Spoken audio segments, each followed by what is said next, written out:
যাই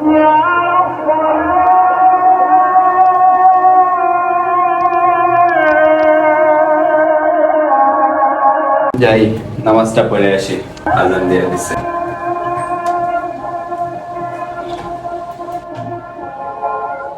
কে মাহাদি, আজান দিছে, নামাজ পড়তে যাবি না?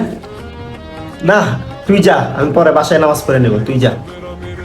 কি বাসায় নামাজ পড়বি মানে? কেন বাসায় নামাজ পড়লে সমস্যা কি? নামাজ তো নামাজি, মসজিদে পড়লে কি বাসায় পড়লে কি? বাসায় পড়বো, সমস্যা কি? কেন তুই জানিস না একাকী নামাজ পড়ার থেকে মসজিদে জামাতে নামাজ পড়া কত বেশি সওয়াব? বুখারী শরীফের 645 নম্বর হাদিস এবং সহিহ মুসলিমের 650 নম্বর হাদিস শরীফের মধ্যে আসছে একাকী নামাজ পড়ার থেকে জামাতে মসজিদে নামাজ পড়লে 27 গুণ বেশি সওয়াব। এটা কি তো জানা নাই?